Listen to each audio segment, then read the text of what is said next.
I hope you're doing well.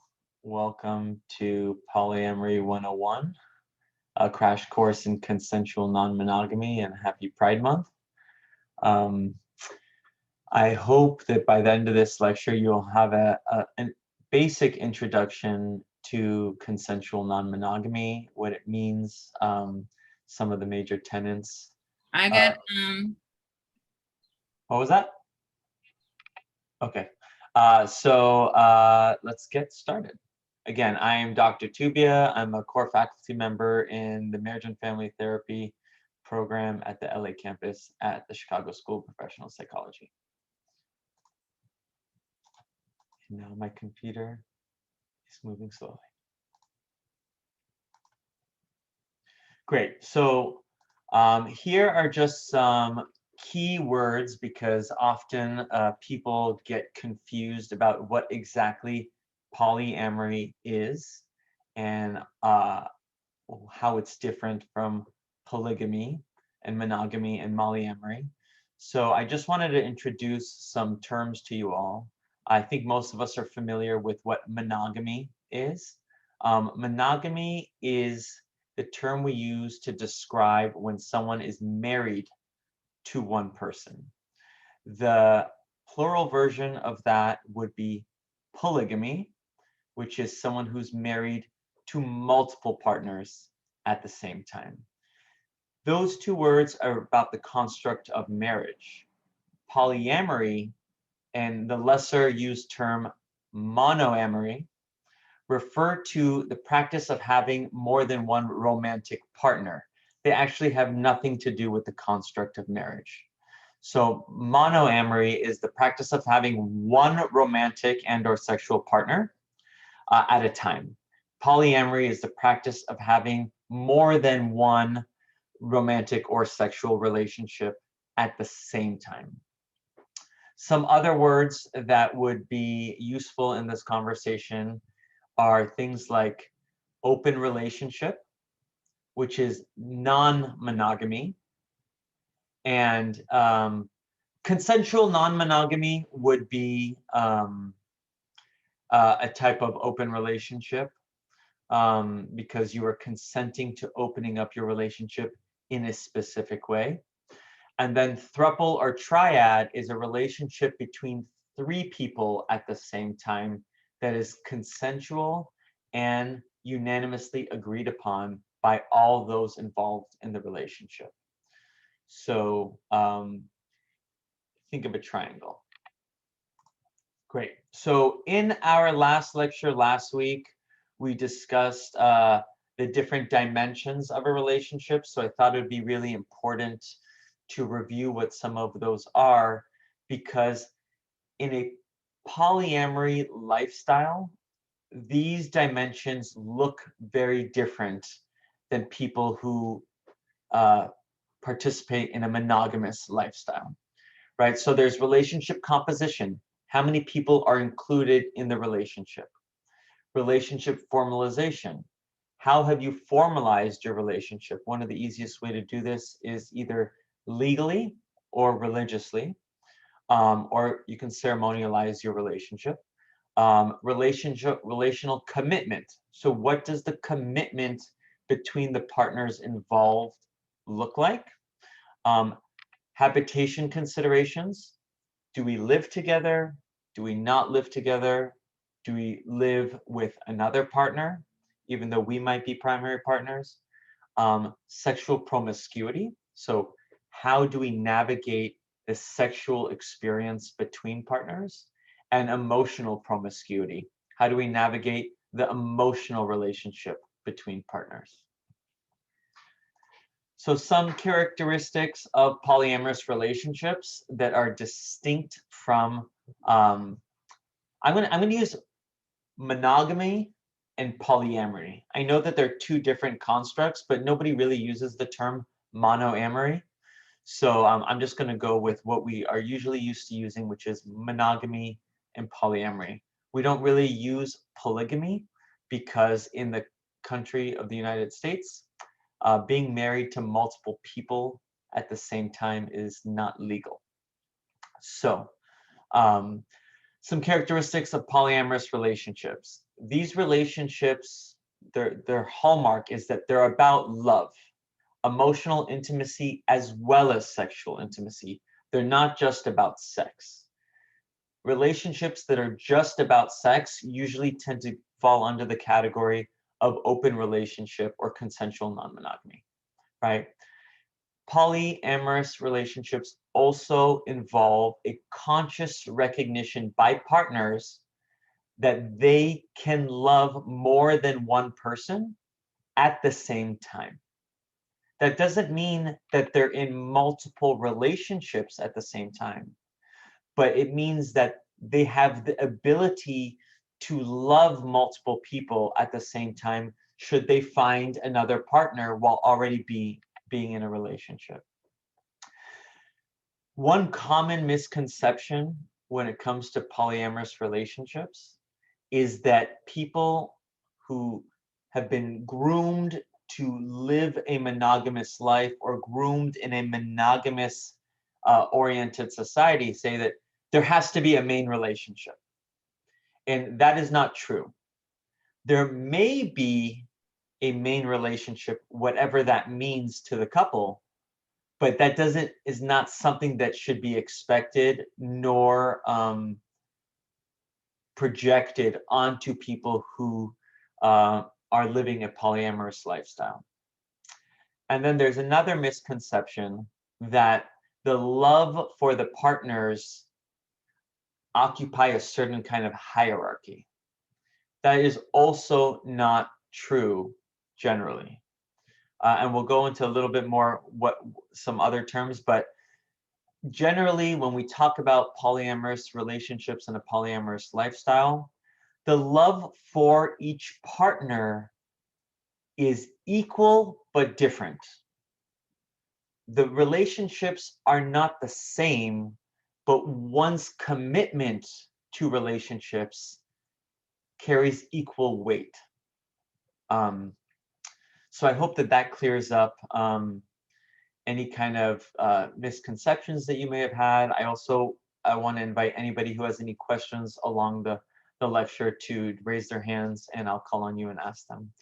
So some other words that would be of interest when discussing polyamory and a polyamorous lifestyle are terms like polyfidelity. Polyfidelity is a term that is used when someone is living a polyamorous lifestyle, yet is sexually committed to one person. Again, they're living a polyamorous lifestyle, meaning they accept and acknowledge their ability to fall in love and have loving relationships with multiple people simultaneously, while also recognizing their desire to be sexually committed to one person. Then there are terms like primary, secondary, and tertiary, right? For those people who have gotten into relationships and believe that there is a hierarchy to the relationships that they're in, the simultaneous relationships that they're in, they may use terms as primary, secondary, and tertiary to delineate between a hierarchy between their relationships. But I want to make it clear that when someone says that this is my primary relationship, it does not necessarily mean that they love that person more than the other people that they're in relationships with. The hierarchy can just denote their level of commitment in other parts of their life. Like my primary partner is the one who I'm building a home with, that I'm living with, that I file taxes with, that I'm married under the law with, right? That doesn't mean I love my secondary partner any less than my first partner. It just might mean that I share more things or more tangible experiences or more responsibility or different commitments with that person, right? A V relationship would be when there's two partners who are in a relationship and then have a third person that is part of their relationship.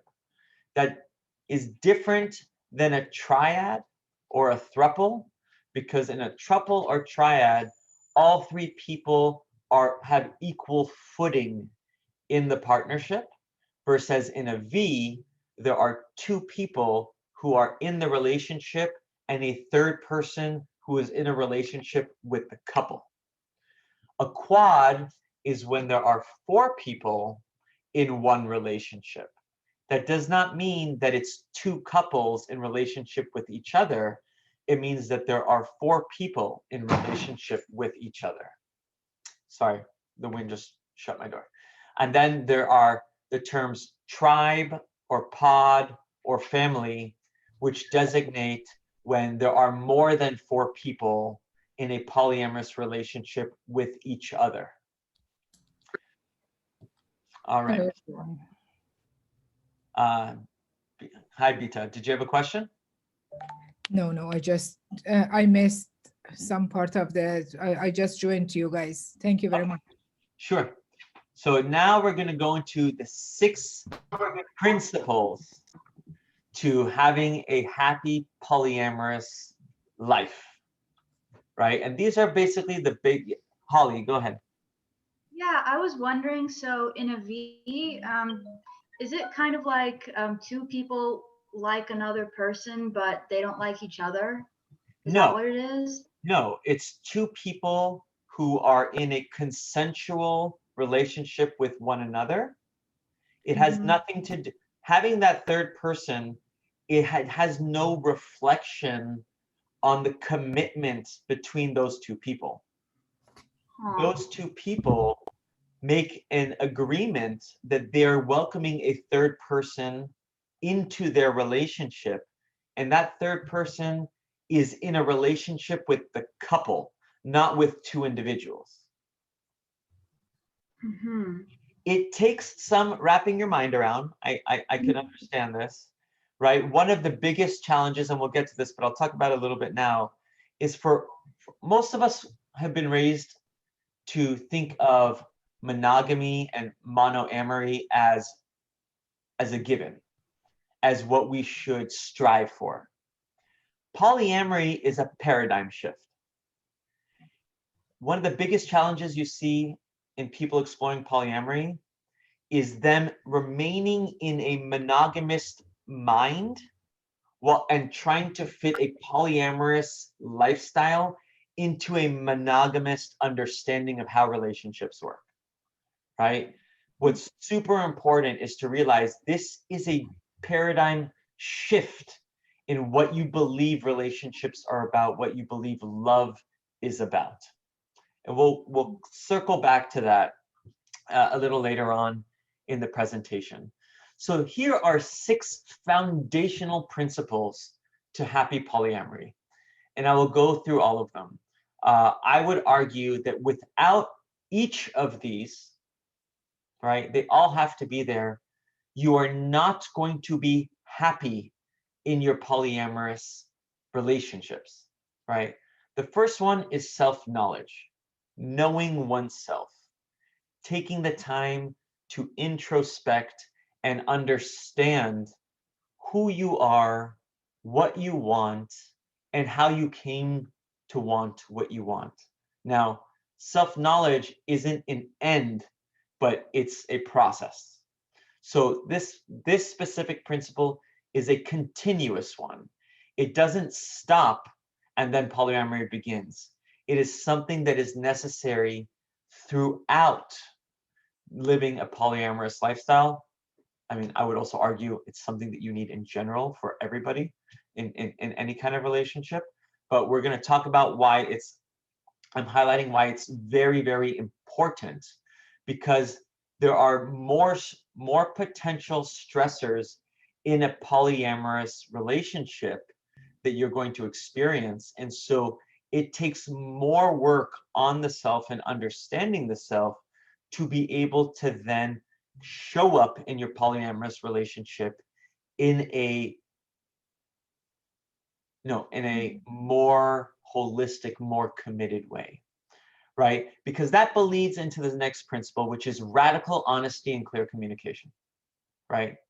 There is no room in polyamory for dishonesty or for lack of clear communication, right?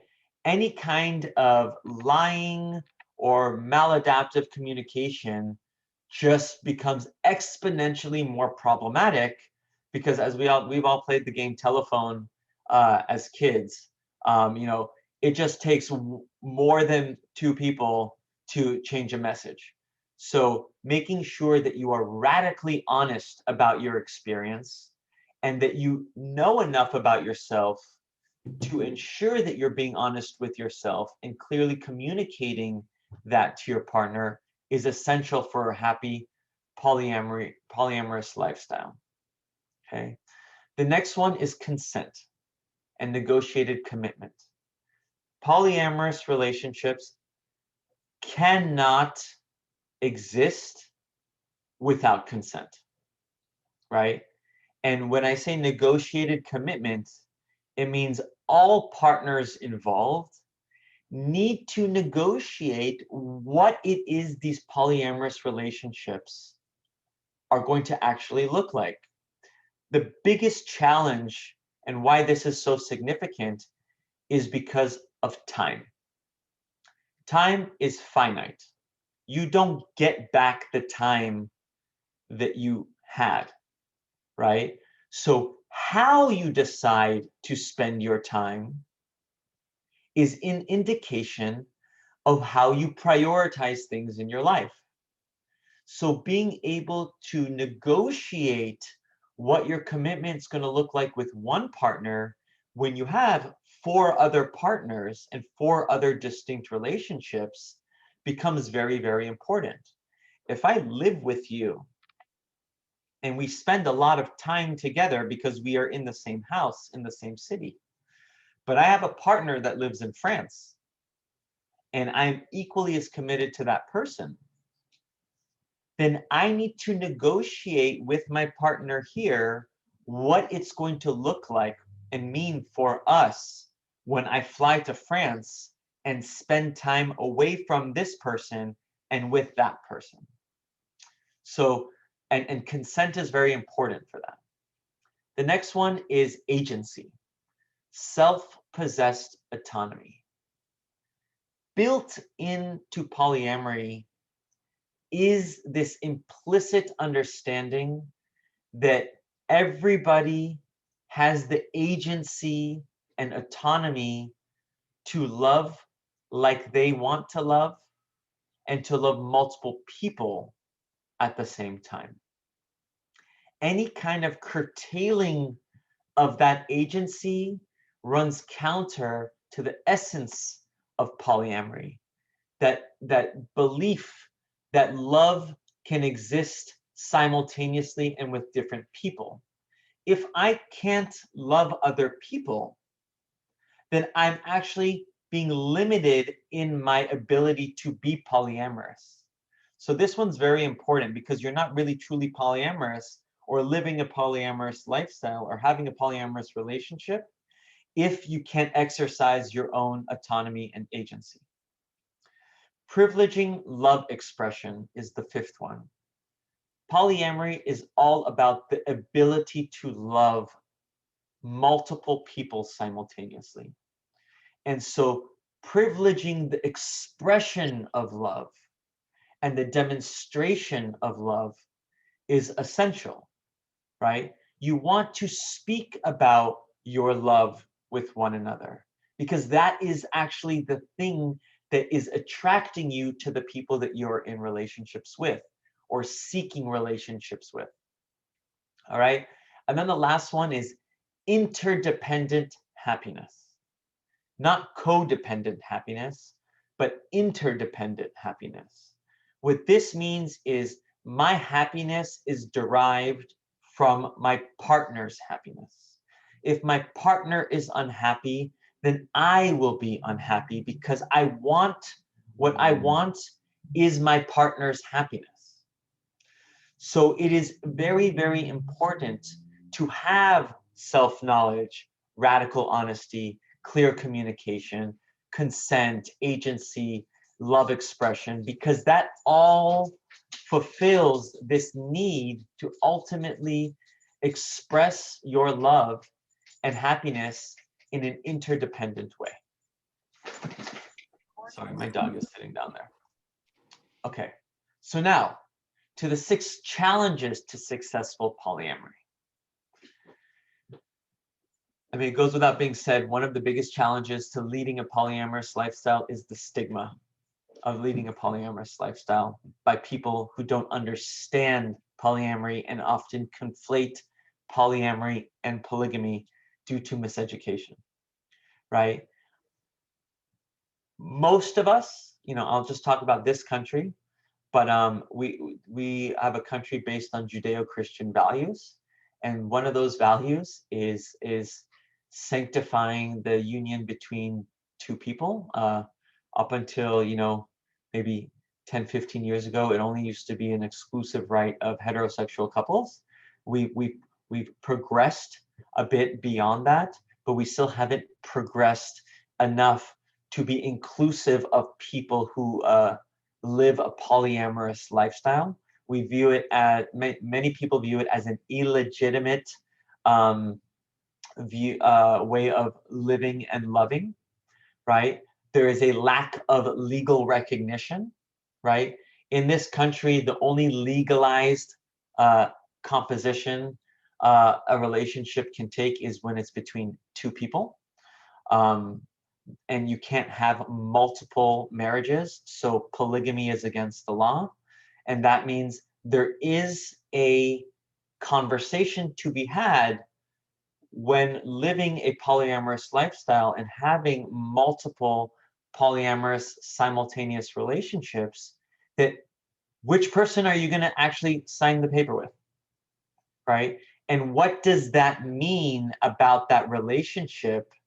And what does that mean about the other relationships? Now, it doesn't need to mean anything, but remember, one of the principles of a successful relationship is consent and commitment. So when you commit yourself or formalize a certain union with someone, it says something about your relationship to that person that makes it different than the other ones.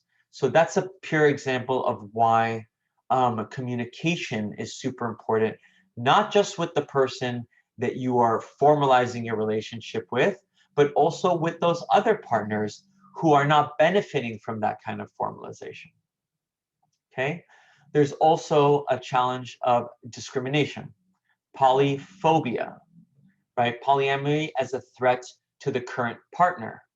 So this often, I've seen this, you know, anecdotally in a lot of people's polyamorous experiences, where the person who is living a polyamorous lifestyle gets into a relationship with someone who's exploring a polyamorous lifestyle.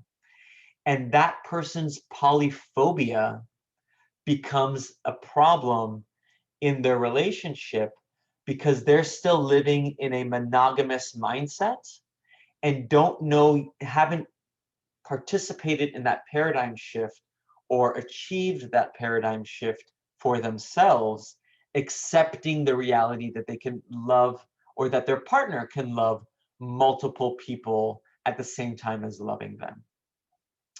The last one, or the fourth one, is lack of self-awareness, fragile self-worth, and an inability to engage in radical honesty. As you can see, that's in response to those 2 principles that are a hallmark of a successful polyamorous lifestyle, that if you are not self-aware, if you have a fragile self-worth, and another way of saying that is if your locus of control is outside of you rather than inside of you, you will have a challenge in your polyamorous partnerships.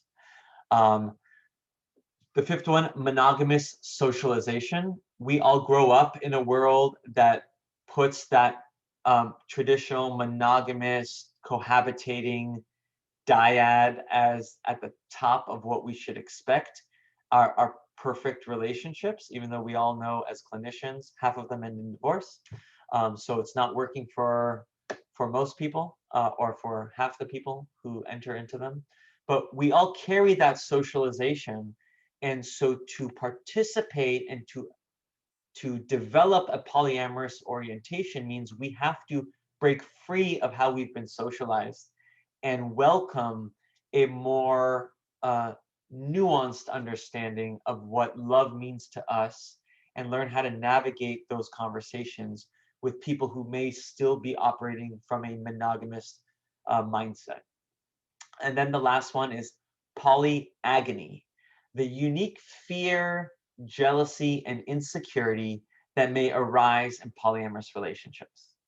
After all, as much as we want to think that as polyamorous or open-minded individuals, we are above emotions like fear and jealousy or insecurity, we are mere mortal humans. And we all experience those emotions, and we all have to learn how to process them within a context where there are more triggers to eliciting those emotions than in a particular two-person committed relationship. All right, so now let's go on to polypositive counseling practices.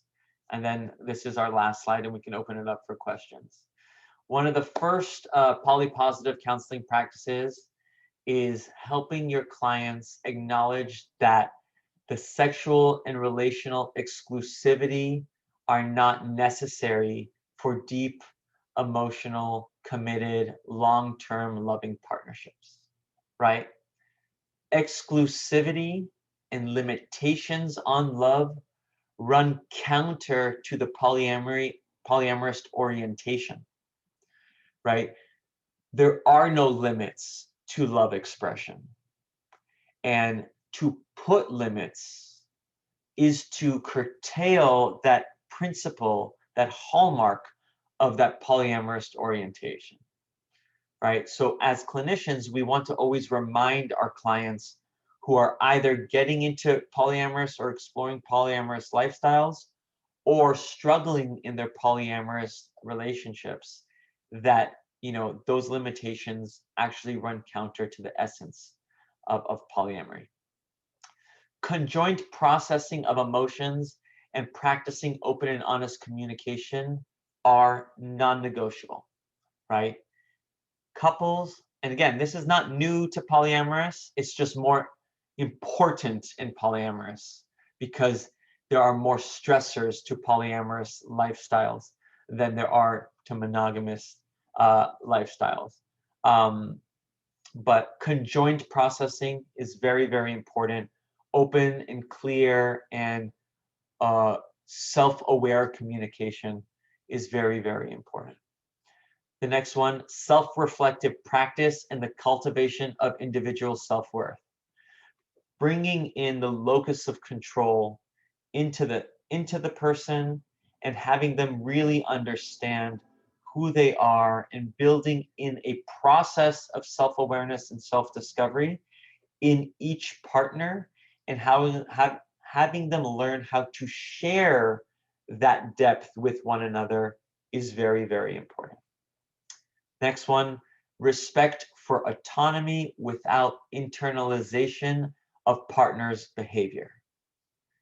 Another way of saying this is, just because my partner is doing this with someone else does not change the way they feel about me and our relationship.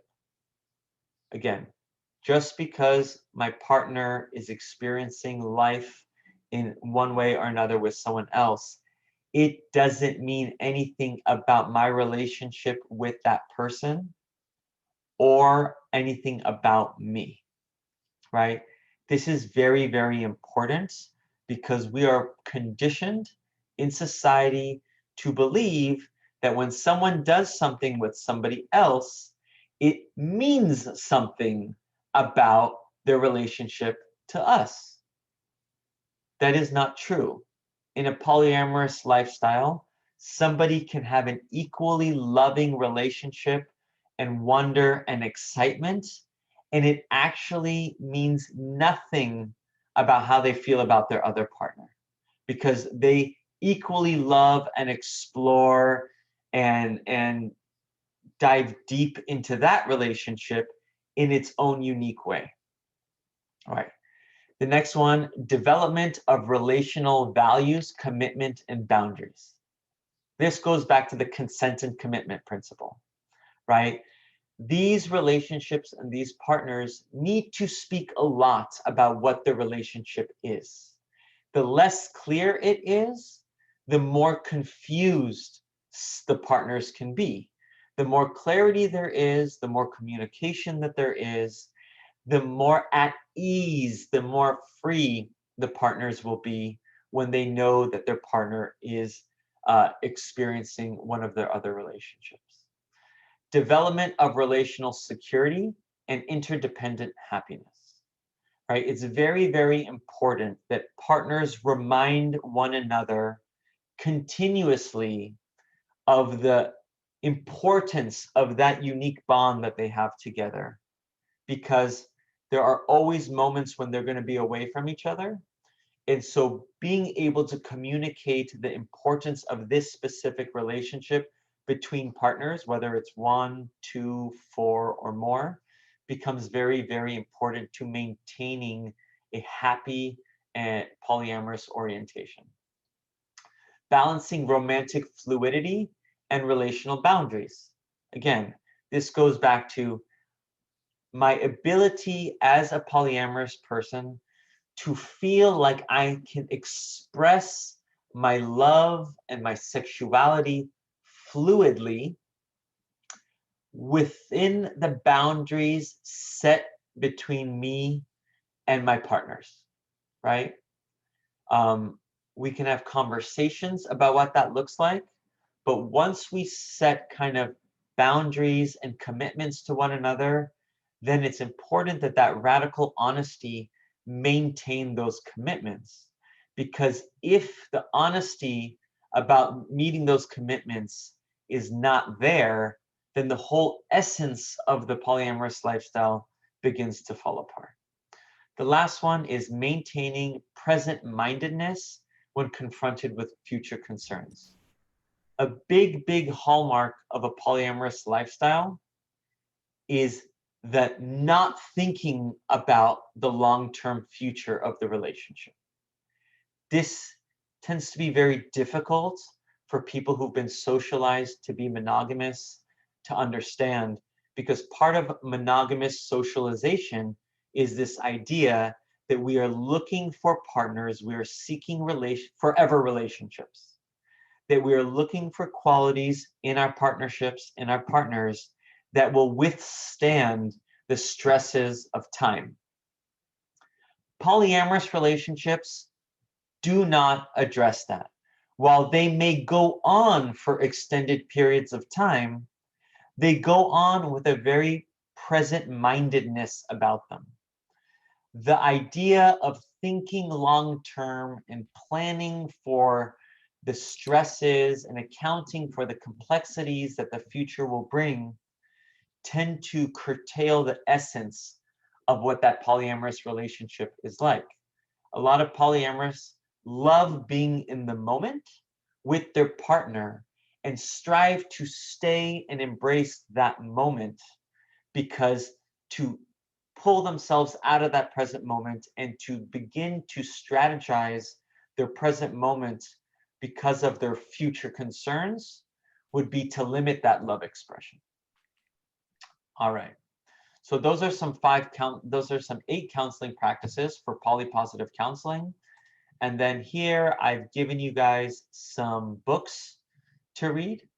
The Ethical Slut tends to be like the go-to Bible for a lot of people who are interested in exploring polyamorous lifestyles. It's one I give my clients all the time.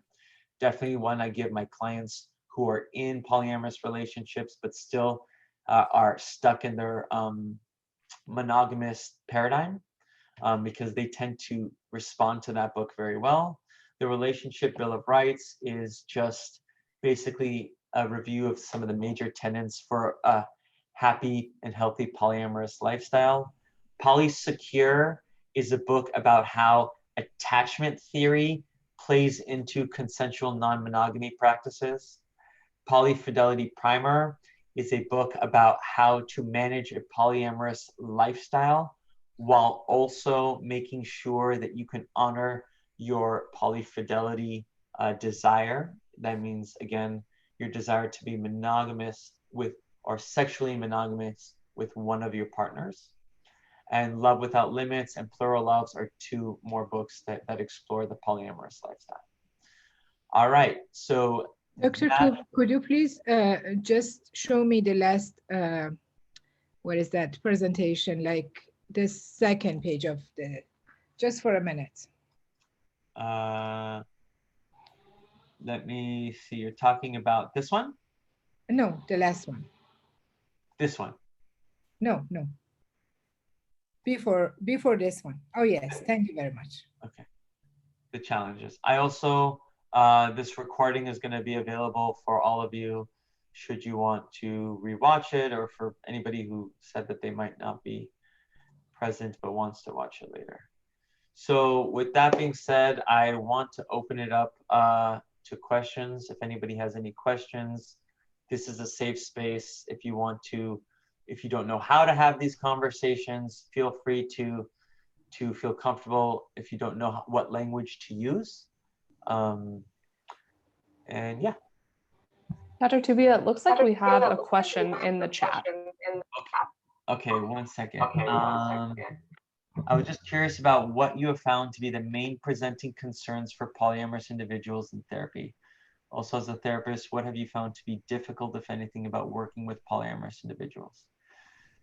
So one of the biggest issues that I personally experience when I have polyamorous clients or people exploring polyamory is very much that challenge of accepting the paradigm shift, right? It's very hard for people to acknowledge that their partner can love other partners and that it doesn't mean anything about their love for each other, because that idea that our two-person partnership is so important and different than everything else is so ingrained in our psyche. So usually when they're coming into therapy, I usually find the people who are most distressed with adopting that kind of orientation, whether or not they come in as an individual or they come in as a couple. When it's with people who've kind of adopted the paradigm, many of the concerns that I see come in are those of individuals who have poor communication between each other, or lack of clear commitment to one another, or are having trouble either knowing themselves because they're going through major life changes, and they don't know what that means either for their relationship. I'll give you an example. I met a gentleman who was in a polyamorous relationship for 5 years with one person. And remember, when I say polyamorous relationship, he had a boyfriend, right? In those 5 years, he did have like maybe 2 other relationships with other people, right? But when he says I'm in a polyamorous relationship, what he's really communicating is, I have a partner right now and I'm open to other partnerships if they present themselves, if I develop them, but that doesn't mean I'm always in more than one relationship at any given time. So in this individual, he was in a relationship with his partner for 5 years. That partner got a job in a different city. And he said, you know what? I don't want to move. And so he's like, okay, our relationship is over.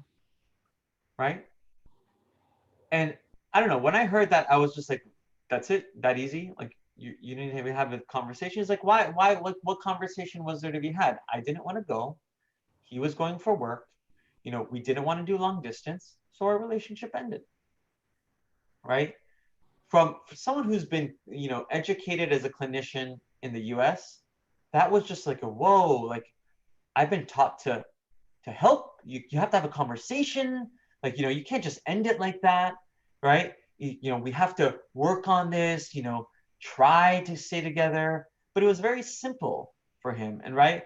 So for a lot of people who are exploring these relationships or are in these relationships, they also tend to show up when other life circumstances change, and their polyamorous lifestyle then has to transform in response to those other outside forces, right? And if they've become stagnant in how to have a polyamorous relationship in a certain way, because their life has been kind of, just the same for an extended period of time, and then there is a life circumstance that brings some change, then if they're not practicing that open communication and that rigorous self-awareness, then they're going to present with some sort of dysfunction as they learn how to incorporate that trend, that shift into their orientation. Holly, I saw that you raised your hand. You say, oh, sorry, there was a second part to that question, and then I'll get to your question, Holly. As a therapist, what have you found to be difficult, if anything, about working with polyamorous relationships? My biggest challenge is when I see people who have lived a polyamorous lifestyle get into relationships with people who don't know anything about polyamory, and then complain about why they're not coming around as quickly. I think it's pretty shitty to kind of, not explain this part of yourself to someone clearly before moving too deep into a sexual or emotional relationship. Because when you take on a polyamorous lifestyle, you're deciding to shift your way of being. And you know that it's different than the way most people are socialized to be. So if you bring somebody along, because some people are like, yeah, I'll try that, right? Polyamory is a commitment. It's not like you like sample some ice cream at the ice cream shop and decide you don't like it, right? There's a lot of hurt, pain, and vulnerability that comes with being in a relationship with one person, right? If you're not willing to put in the work and honor the development of a polyamorous orientation in your partner, then that's, I think that's kind of mean. I think that's kind of self-centered. So that's been my biggest challenge when working with polyamorous couples. So would you say that the main reason people cheat in monogamous relationships is because neither person's needs are being met, or is it usually because they've stopped loving each other? Now, I want to be very clear here. Open relationships for people who are monogamous are called consensual non-monogamy. Anytime somebody is labeled as a cheater, right? That's because there was not this understanding of consensual non-monogamy. Or they may not have been clear about what monogamy actually means, right? Because there's sexual monogamy and then there's emotional monogamy, right? I think people cheat because they don't know how to communicate their needs, or they don't know their needs, or they're scared of communicating their needs, or they don't believe that their partner is on the same page as them. And they don't feel like they're allowed to break free of this monogamous lifestyle that they're participating in.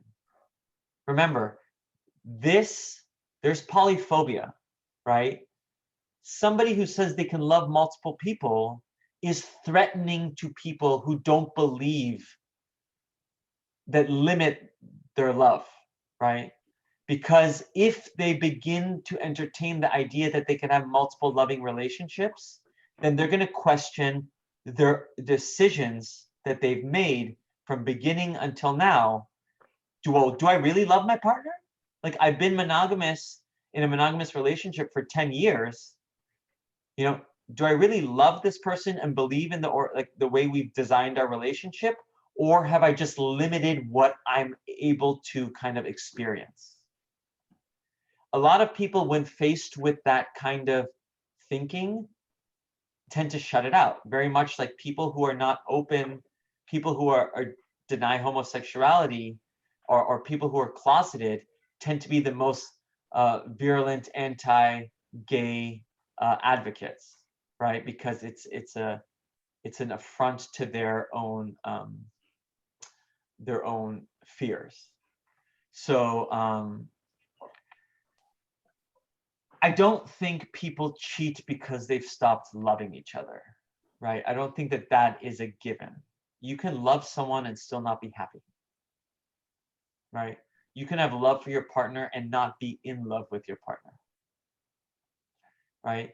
You can grow apart because of responsibility. Now, I don't want to say that any of those reasons condone cheating, because the central focus of a partnership is the commitment and the agreement and the trust.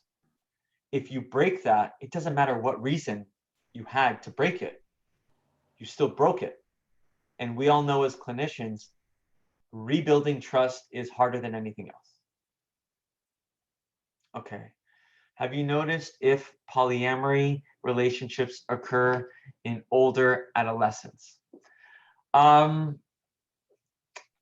I do think in society today, you are seeing more exploration of different ways of living and having relationships than you've seen ever before. I think a lot has happened in the evolution and the bringing in of a polyamorous orientation into the social discourse. I think younger individuals are more willing to entertain the ideas of polyamory and non-monogamy than their older counterparts. That's because, you know, people who are older tend to have grown up in worlds where we did not have such an open-minded understanding of relationships. They tend to be governed by more religious and conservative understandings of what relationships should look like and be like. I think as the generations get younger, we are more willing to honor other ways of being as valid ways of being, right? It's not that we are discounting the way things have always been, but we have more options to consider now. Karine, as a therapist, have you seen challenges for couples around navigating shifty family dynamics due to the new polyamorous orientation? Okay, so the way I want to answer this is by using the phrase, it takes a village, right? It takes a village to raise anybody. Whether or not we want to recognize that village is, you know, is in the eye of the beholder. But we all, you know, rely on one another to fulfill our responsibilities. We rely on one another in different ways. You know, two-person relationships the partners rely on each other for the commitments that they have for the relationship and for their family. That is even more true in polyamorous situations, should they have families. But most important for them is having societies and communities and groups that support their lifestyle choices, right? The biggest problem for those trying to raise families while also maintaining a polyamorous orientation is the lack of support in society of their lived experience, right? I spoke in the last lecture about doing my dissertation in Berlin because that community actually condones non-traditional ways of being. And what I saw there anecdotally was a lot of polyamorous individuals.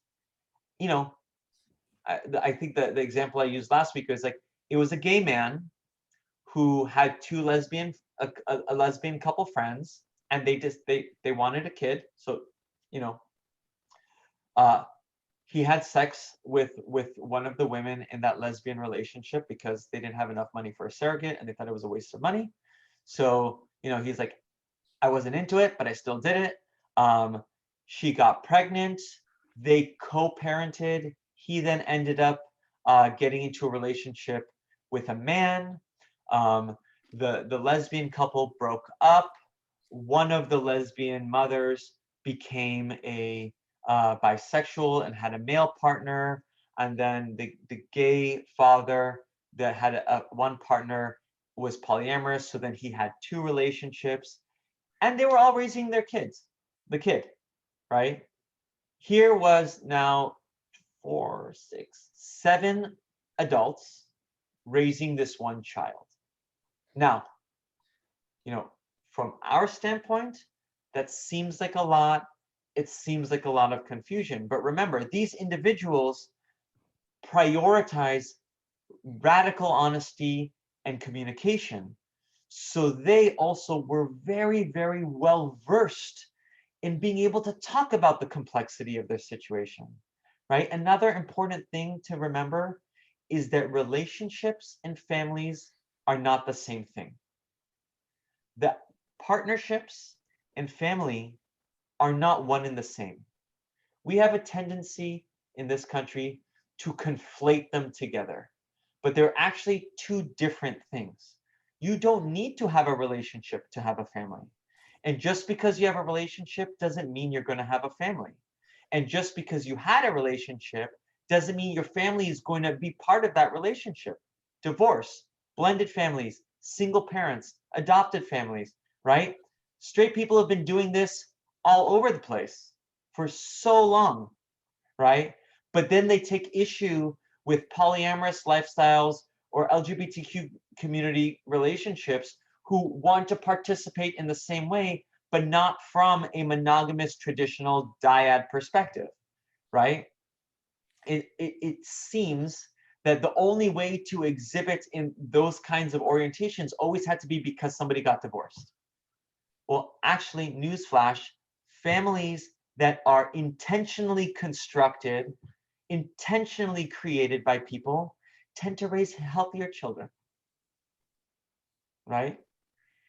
Divorce and the struggles with divorce have negative impacts on families, have the potential to negatively impact families.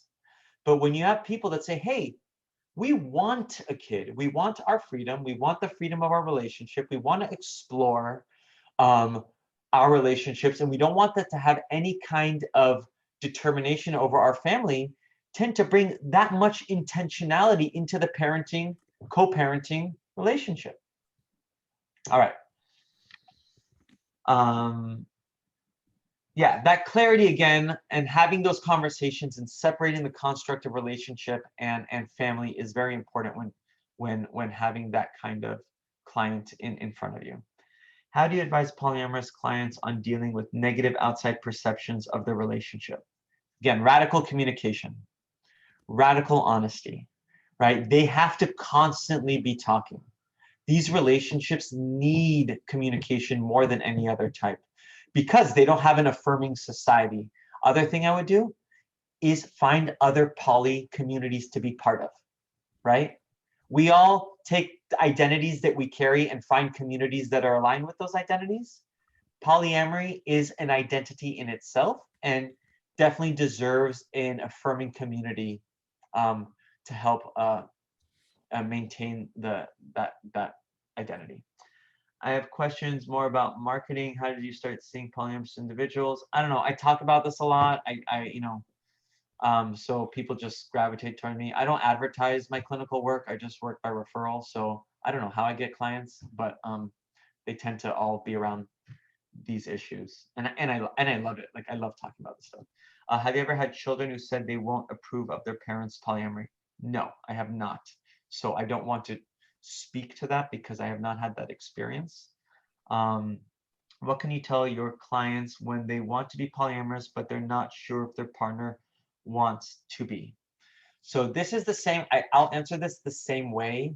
I would suggest I talk to all of my couples. You want something different for your relationship? Let's talk about what you want or who you are and what your values are first. Forget what your relationships look like. Like we'll get to that later. at the foundation of any person's lived experience and any kind of relationship are our values. Our values are the skeleton that scaffold our lived experience. They help us interpret.